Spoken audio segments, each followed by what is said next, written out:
Let's talk about the 7 seals of the book of Revelation.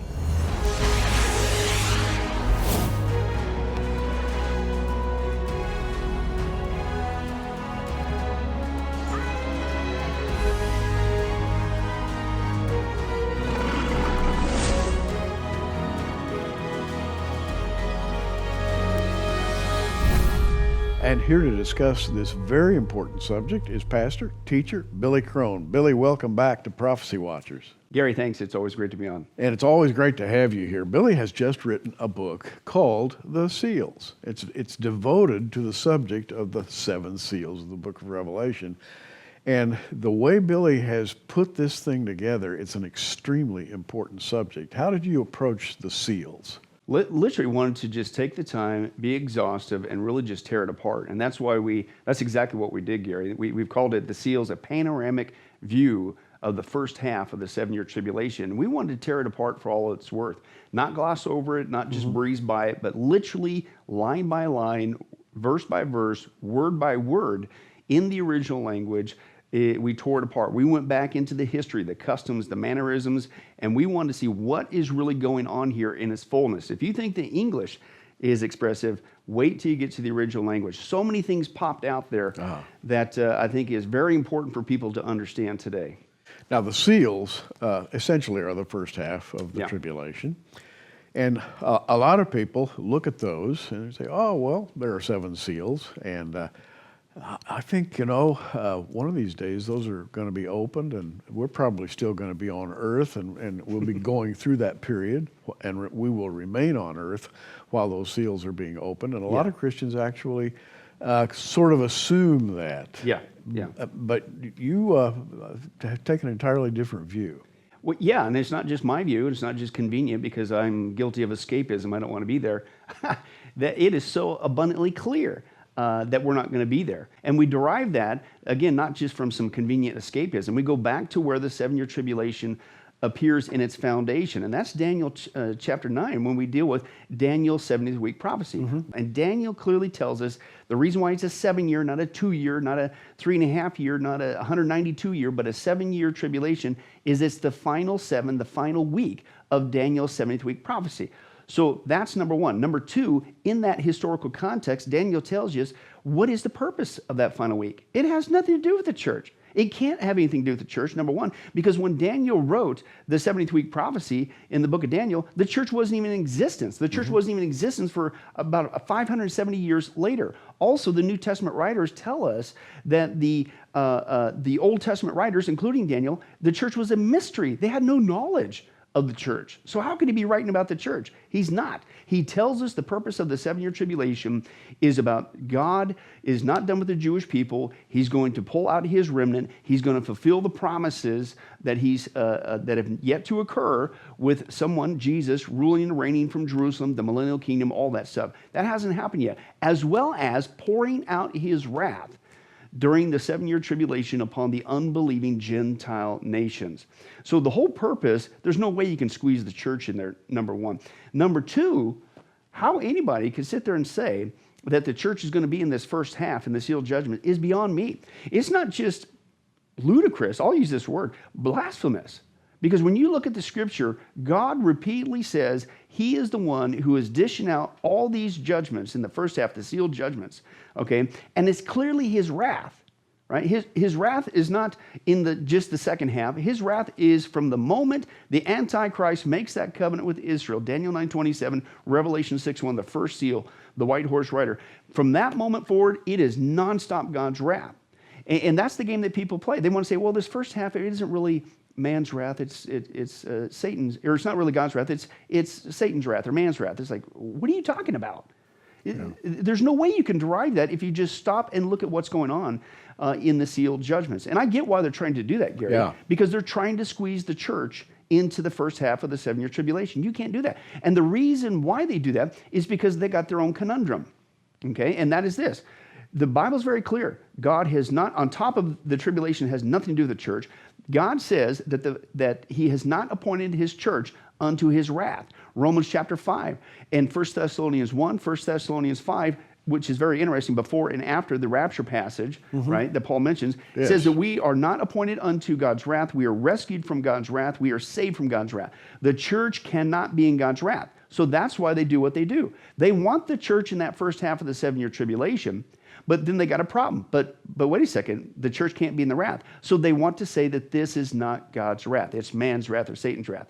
Said all that to get to this. You cannot derive that belief if you stick with the scripture, and that's what we're supposed to do. Now let me just give you a little teaser of how redundant God is saying. Listen, his wrath is being poured out through the entire book or the entire 7-year tribulation, right? It isn't just the second half. There's no way you could say that the first half is man's wrath or Satan's wrath. It's impossible. And now to do that, you got to go back into the context. The context starts actually with Revelation chapter 4 and chapter 5. What's going on here? That is the throne room scene of God. And what's happening, and that's chapter 4. Chapter 5 is what? It's the whole vision that John sees of the scroll. What's the scroll? The scroll is the self-contained sealed unit that is going to unleash all the judgments, the seals, the trumpets, the bowls, right? It's the whole, that's the scroll, right? And it says right there, who is the only one in the universe who is worthy to take that scroll, to open the scroll? There's nobody, right? Except one, the Lamb. It didn't say man could open the scroll. It didn't say Satan could open the scroll.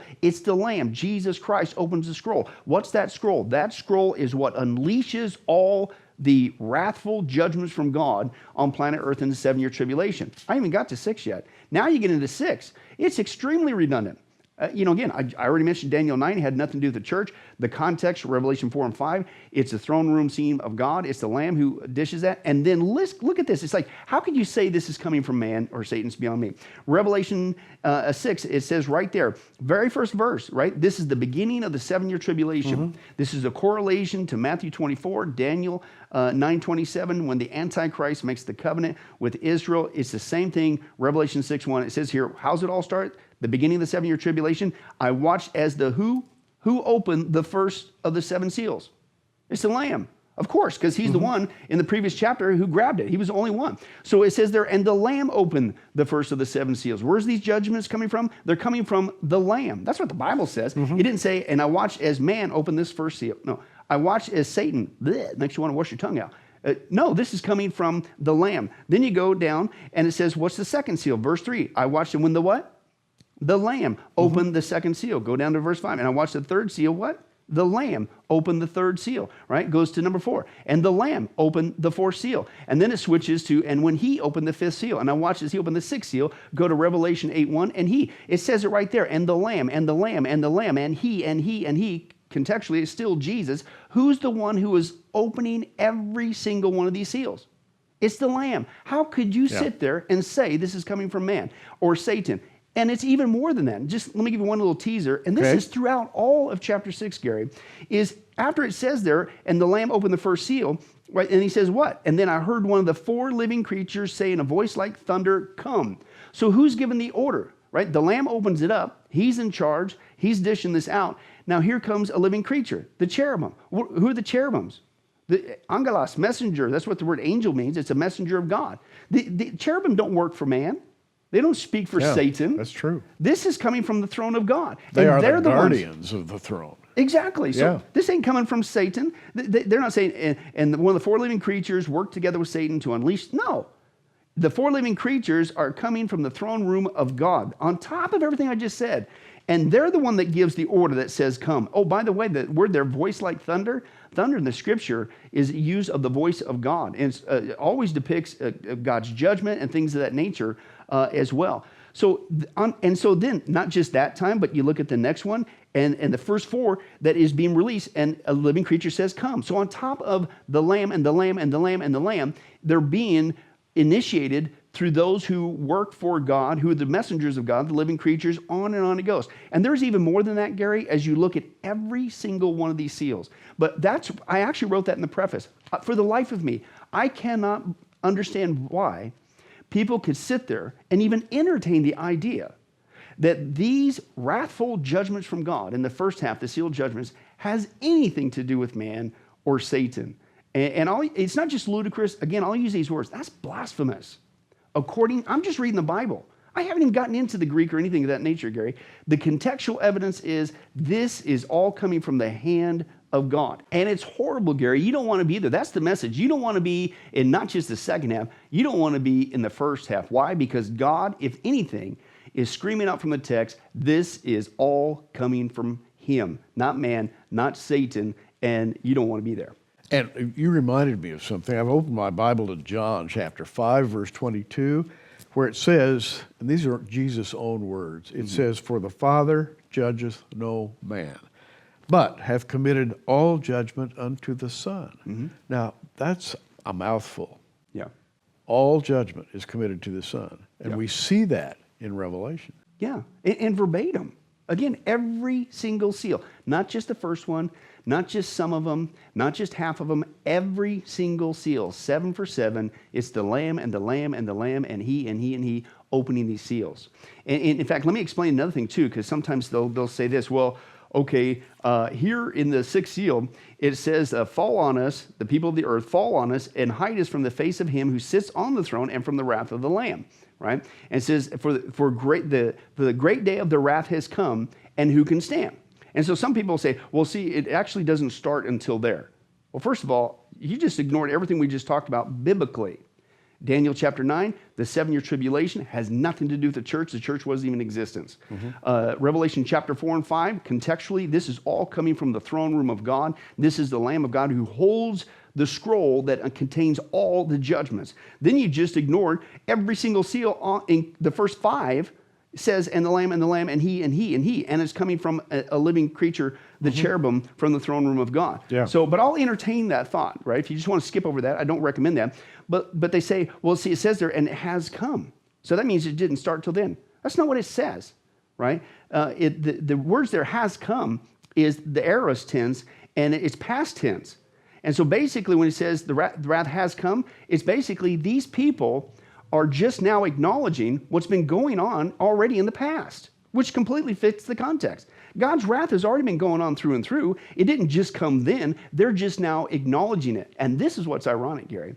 Here it is in this passage that we see that the unbelieving world, under the wrath of God, they finally get around to acknowledging, wow, these events have been coming from who? From him, God the Father, who sits on the throne, and from the wrath of the Lamb, right? And we're in the first half still, right? Yeah. It's funny that those people at that time in the future, they will acknowledge, the unbelieving Gentile nations, they will acknowledge that this is the wrath of God. But you have people, with all due respect, in the church today who won't. And you know, the people who make that acknowledgement are the movers and shakers of planet Earth. They're the generals, Yeah. the leaders of nations. They are the directors of colleges. They are intellectuals, Yeah. wealthy. And right here in Revelation, they finally come to the knowledge that, wow, judgment really has come Yeah. from the Lamb. And they know exactly where it's coming from, right? That's and again, amazing. It's the wrath of the Lamb, not of man, not of Satan, right? Right. And they finally acknowledge. But again, people today, even in the church, they don't want to acknowledge it. That's what I find absolutely, incredibly ironic. It's just, man, you're acting even worse, with all due respect. You're acting worse than people in the 7-year tribulation under God's wrath. I mean, at least they will acknowledge it. How come you aren't? And I'm sorry, because that may sound harsh, Gary, but I'm trying to be honest with the text. That's what we're supposed to do as Christians. Contextually, Daniel 9, Revelation 4 and 5, and every single seal, this is coming from God. How could you sit there and say that this is coming from man or Satan is beyond me? And you're making the case that the wrath begins with the opening of the first seal. Absolutely. And the riding forth of the white horse. Right. Yeah, absolutely. And again, that's what it says there is it's the Lamb. This is a direct correlation again with Daniel chapter 9 when the Antichrist, historically, I think we would all agree on that. What starts the 7-year tribulation? In Daniel 9:27, right? Absolutely. When the Antichrist makes the covenant with the Jewish people, right? Yeah. If you will, a peace treaty, right? And that fits completely in the context of what's going on here in Revelation 6 with the white horse rider. In Matthew 24, what's the first thing out of Jesus' mouth when the disciples say, hey, tell us, when's this all going to happen? And the first thing, before he gets to the wars and the rumors of wars and the famines and the pestilence and the earthquakes, what's he say? Watch out that no one deceives you. Right. Many are going to come claiming that I am the Christ. It's all correlation to the same event. Matthew 24, Daniel chapter 9, Revelation 6 is the beginning of the 7-year tribulation. And we're talking to pastor and teacher Billy Crone about his new book, which is entitled The Seals. I don't know how many pages are in this book. It is, it's loaded with information. I'm looking at 360 pages roughly. And what I would like to say at this point is we haven't even begun to investigate the myriad of detail that you cover in this book. Yeah. We're taking a broad brush approach right now. We have gotten into no details, but you talk about each of these horses. You talk about why they are horses, why they are colored the way they are, and the biblical precedents for this, the history going back to Prophet Zechariah and so forth. Yeah. You talk about what each of the horses is doing and the consequences, and you go into incredible detail. I've just got to tell you, what a piece of work. Well, and again, that's what we wanted to do. We didn't want to gloss over it, just like we did with the previous documentary that this follows up on, the Rapture. Yeah. We didn't want to just talk about the Rapture. We wanted to go down deep on it. And by the way, you have a book and I believe 7 DVDs here. We have offered these to you for some while now on the Rapture, and he's gone and done something very similar, except I think much more detailed. Yeah. With the seals, we have the book, and in this case, 10 DVDs. Yeah. All about the 7 seals. Now, can you imagine that, folks? Just stop and think about it. You've probably, most of you have read Revelation chapter 6. And you've read through it and said, I don't really understand all that. Well, read what Billy has written, and you're going to understand all that. Yeah. Well, and again, that's because we wanted to take our time, not toot my own horn or anything. We want to be faithful with the research, Gary. And that's why it turned out the way it did. Literally, at times, literally word by word, just tearing it apart. And, you know, our Rapture study, the documentary was 17 hours. This one's 21 hours. Wow. And so we just want to be exhaustive. If we're going to deal with this, let's deal with it in its full fury, if you will. And that's probably a good word, fury. Because I wrote in the preface 2 things that really popped out at me when I was doing this study. And I've read through, how many times you read through Revelation 6? I don't know how many times, right? But there were even things that popped out at me because I forced myself to do a 6-month study, just tear it apart. It just blew me away. And one of them, again, was what we've already talked about. I can't believe how many times God is reiterating that this first half is coming from Him. This is His wrath, right? Number 1. Number 2, I think sometimes in the church, and I think it's from these same group of people that want to squeeze the church in the first half, in the sealed judgments, but I think sometimes we downplay the first half. We act like it's not going to be as bad. Now, granted, the second half is called the Great Tribulation. Right. It is going to be worse, but we kind of downplay it like, well, this ain't really going to be that bad. Are you kidding me? When you start tearing it apart like we did, this is it's a horrific scene that's going on here. You don't want to be in first or second half. Well, let's just talk about the 4th seal. Now, I'm skipping ahead, and we're going to get back to the first seal in a minute.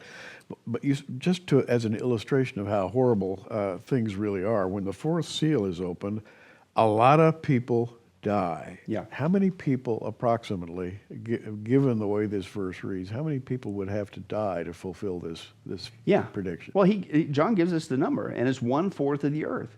Now, Gary, stop and think about that. Which is how many people? Right. You do the population today where we're at about now, roughly, this is close to 2 billion. 2 billion. People. Close to 2 billion, not 2 million. 2 billion people are going to be annihilated in just the first half of the 7-year tribulation. And that's just the 4th seal, right? So, excuse me? You're going to downplay that? I don't know about you, and then do that. I mean, if you do the math, if you want to do the math on that number, 2 billion, roughly, that's basically all of China, not some of China, all of China and all of the United States gone, wiped out, gone, disappeared from the planet. Not just disappeared, but died a horrible death. And we haven't got into this, what's going on with the other seals. And verbiage is very horrific. But can you imagine, you just wake up one day and all of a sudden, every single person, man, woman, child, in all of China and all the United States is gone forevermore from the planet.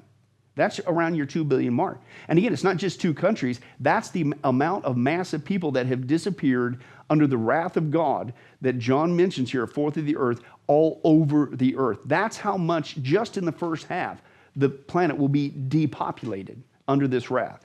And these are innocent people, many of them, the bystanders. They're people running for their lives. Yeah. And you come to the fifth seal, and we have the altar of God and souls under that altar saying, "How long, O Lord?" And talk about passionate. How long, O Lord? Yeah. You know, sometimes we say, "How long, O Lord?" until the rapture. Yeah. But for them, for those who have gone on into the 7-year tribulation, when they say, "How long, O Lord?" it's a whole different thing. Well, and we bring that out too, because again, as you right there, that's a whole other aspect. And this is the benefit of taking your time, go line by line, verse by verse, pull out every single word. What's the original language say? But when you take a look at that, and it says there what these people do, it says they called out in a loud voice, "How long, sovereign Lord," like you said, right? And they're crying out for God to dish out justice, his vengeance on these people. And listen, it says that they had been slain. The word they're slain in the Greek is sphadzo. Sphadzo means literally to not just kill, but it means to violently butcher. It's a very strong word that's used. These people weren't just killed, Gary. They were violently butchered. Who were they? These are speaking of the people who get saved in the 7-year tribulation. It's not the church, and I go down deep and we explain why it can't be the church, etc. But these people are violently butchered for just what? Because they were followers of God. They maintained the testimony. Listen, don't follow the Antichrist. No, this is a ruse. This guy's a deceiver. They were not just killed, they were violently butchered. Now, the word they're called out, right? Yes. It's kradzo. Kradzo doesn't just mean called out like, excuse me, how long, right? You know. The word there literally means to scream. These guys are screaming out. Now, loud voice is mega phonos, right? Where we get the word megaphone.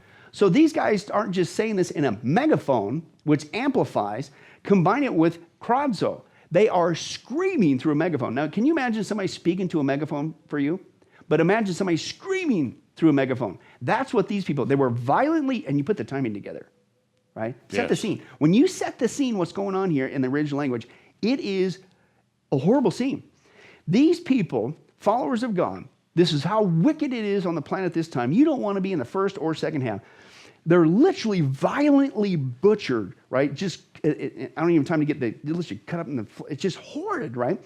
And they're violently butchered. And so if you could picture on the one moment as a person's being violently butchered, the next moment, bang, they stand before God and they're there at that altar and they what? They scream. So one minute they're leaving the earth screaming, and then they end before, God, how long, holy and true, will you judge the inhabitants of the earth? Avenge our blood. I mean, you talk about an absolutely incredible, horrific scene. And again, that's just a little teaser of what's going on here. And for people to sit there and say, this first half, it's not that bad. This is just coming from man or Satan having a little fit or something. You're listening to Pastor Billy Crone expressing himself, which he does in great depth and detail in his book called The Seals. And I want to tell you, there is so much detail. We've skipped around through the seals right now, back and forth, to make a point. But when you go into the details, like the first seal has a number of things. It has the bow. It has the white horse. What do all these things mean? Riding forth. What kind of apparel is this man on the white horse wearing? Some sort of a crown. And Billy goes into great detail to explain what each of these symbols mean, one by one by one by one. And you have done a work, let me tell you. And God certainly gets the glory for that, Gary, and it was a privilege. It was a lot of work, I'll tell you what. But again, that's our mindset. We don't want to just deal with the topic, be it the rapture, be it the first half of the 7-year tribulation, the seals. We want to do our due diligence. We want to go down deep and just share with what really God is trying to get across with us. So let me just tell you, since we're coming pretty close to the end of our time, and boy, I regret that. I wish we had another hour. We've just barely begun. But again, we're offering Billy's book, The Seals, for $25. And by the way, that's free shipping anywhere in the U.S. Go to our online bookstore, prophecywatchers.com. Click on the online bookstore and just scroll down to Billy's name and you'll find this offer. The Seals, the book is $25, and by the way, free shipping anywhere in the United States. The DVD, which contains 10 DVDs, how many hours? 21 hours? 21 hours. And that is $60. By the way, we're also, for those of you who haven't taken advantage of his previous book called The Rapture and the DVD set called The Rapture, we're also offering those.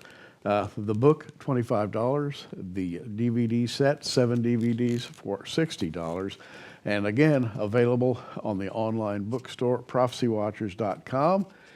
And by the way, Billy, I have to tell you, we have sent out a lot of copies of The Rapture, and we've gotten some good reports about that particular book.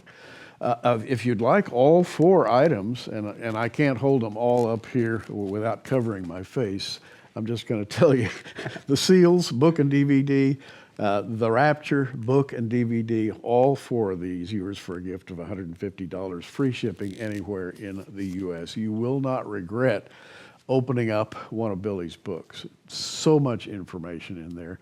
But you make the point. I'd like to go back to the point you make as we close today. And by the way, we're going to have another program in which we go into greater detail. But make the point about the fact that this is indeed the wrath of the Lamb. In other words, the full wrath of the Lamb doesn't wait until the second half. No. It begins in the first half. No, and you can't, I'm sorry, if you're being honest with the text, there's no way that you can derive that, Gary, at all.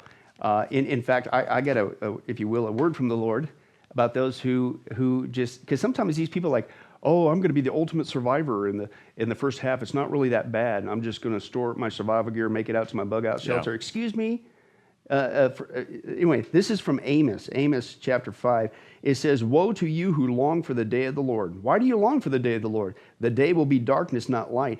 It will be as though a man fled from a lion only to meet a bear, as though he entered his house and rested his hand on the wall only to have a snake bite him. Nobody's going to escape. You don't want to be in the first half, the second half.